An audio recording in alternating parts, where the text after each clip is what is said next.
উঠতে হবে।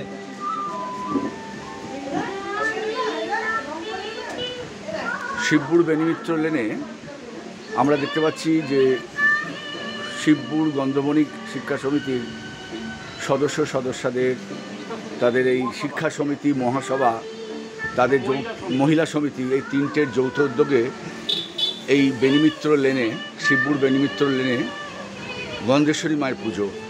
মাননীয় সম্পাদক আপনার নাম? অরূপ কুমার দত্ত। অমল? অরূপ কুমার দত্ত। এই বেনিমিত্র লেনে বিগত কবছর ধরে সভাপতি আছে, কার্যকরী সভাপতি রয়েছেন। হ্যাঁ যাচ্ছি, তাদের কাছে যাচ্ছি। কত বছর ধরে পুজোটা হচ্ছে এই বেনিমিত্র লেনে? কত বছর? বেনিমিত্র লেনে 4 বছর। 4 বছর। আর পুজো তো খুব পুরনো পুজো। আর এই গন্ধেশ্বরী পুজো সম্বন্ধে আপনি বলতে পারবেন? গন্ধেশ্বরী পুজো এটা বণিকদের চাঁদ সওদাগর শুরু করেছিলেন, সেই সময় থেকে পুজোটা হচ্ছে। আমাদের কুলদেবতা গন্ধবণিক সমাজের, এইটুকুই বলতে পারি। বলো। আমাদের এই পুজোটা একটা মিলন ক্ষেত্র। গন্ধবণিক শিক্ষা সমিতি, গন্ধবণিক মহাসভা, গন্ধবণিক মহিলা সমিতি এবং শিবপুরে অগণিত ভক্তগণ এই পুজোয় অংশগ্রহণ করে এবং সকালে পুজো হয় এবং তারপর আমাদের কুমারী পুজোও হয় এবং সন্ধ্যায় আরতি। সারাদিনই আমাদের অনুষ্ঠান মধ্যে দিয়ে আমরা কাটাই এবং আগামীকাল আমাদের বিসর্জন বিকেলে। আজকে তো 12 মে, 12ই মে। আজকে 12 মে 2025। হ্যাঁ 2025। আজ সোমবার সকালের দিকে প্রচণ্ড গরম ছিল। সেই সময় কি আপনাদের দর্শনার্থী বা যারা এখানকার মেম্বার এসেছিল? অসুবিধা হলো, মোটামুটি এসেছে, ভালোই এসেছে, অনেকেই অংশগ্রহণ করেছে।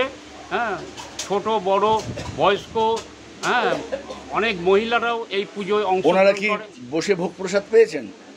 হ্যাঁ, সমস্ত পল্লীবাসী এবং যারা এসেছে অনেকেই ভোগ প্রসাদ পেয়েছে। এছাড়া আমাদের কুপনের অ্যারেঞ্জমেন্ট করা হয়েছিল এবং সেই কুপন দিয়েও জনগণ অনেকেই ভোগ নিয়ে গেছে এবং বাড়িতে আরও ভালোভাবে তারা এই ভোগ প্রসাদ গ্রহণ করেছে। বয়স্ক মানুষের ক্ষেত্রে এটা খুব, তারা বলছে আমাদের এটা খুব সুবিধা হয়েছে বাড়িতে ভোগ নিয়ে গিয়ে খাওয়া, এই আর কি। ধন্যবাদ। এবারে মনিদা। বহু প্রাচীন পুজো, শিবপুর হাওড়াও বহুদিন ধরে পুজো হচ্ছে, প্রায় শতাধিক বছর আগে থেকেই পুজো হচ্ছে বিভিন্নভাবে।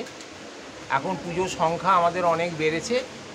এটা যৌথভাবে আমরা শিবপুর গন্ধবণিক সমাজ থেকে পুজোটা করছি। গন্ধবণিক মহাসভা আছে, গন্ধবণিক শিক্ষা সমিতি আছে, গন্ধবণিক মহিলা সমিতিও আছে। সকাল 8:30 9টার সময় মায়ের অধিবাস হয়েছে, সেই থেকেই চলছে। ভোগ বিতরণ হয়েছে, প্রায় 300 জন ভোগ অলরেডি গ্রহণ করেছেন। আবার রাতে তাদের অতিথি আপ্যায়ন হবে, সেও 200-250 জন। আর কলকাতা, হুগলি, বর্ধমান জায়গা থেকে আমাদের যে সমস্ত স্বজাতীয় বন্ধু বান্ধব বা হিতৈষীজন আছেন তারা এসেছেন, অনেকে ভোগ নিয়ে চলে গেছেন, আবার আসছেন। আগামী বছর এইটাই শুধু হবে 25 বছর। এটাই। আচ্ছা, আমরা তো জানি যে গন্ধেশ্বরী হচ্ছেন দুর্গারই আর একটা রূপ। হ্যাঁ, গন্ধাসুরকে বধ করেছিলেন গন্ধেশ্বরী। হ্যাঁ, দেবী গন্ধেশ্বরী। হ্যাঁ। আর এটা হয় বুদ্ধ পূর্ণিমার দিন। বুদ্ধ পূর্ণিমার দিন আমরা পালন করি। এটাই আমাদের স্বজাতীয় দেবতা। হ্যাঁ।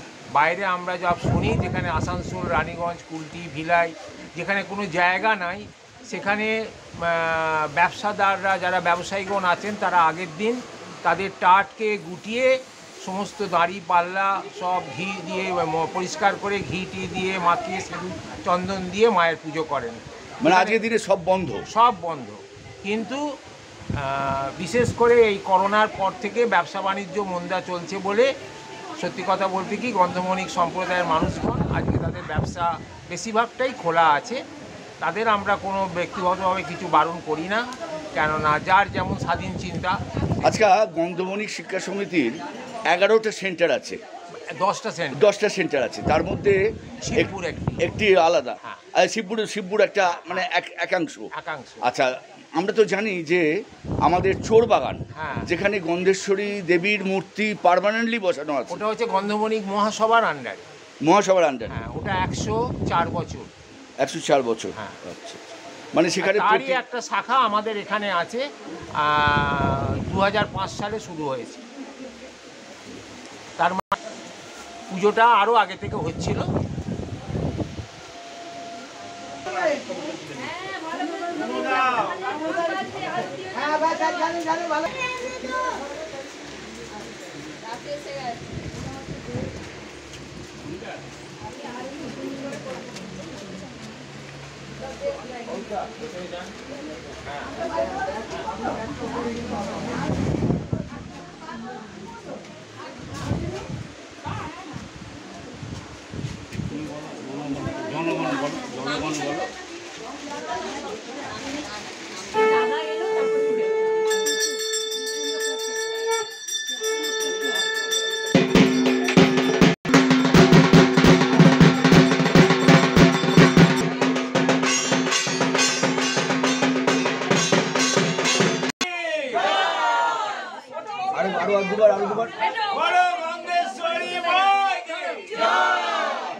দেখে ডিসিশন নেব।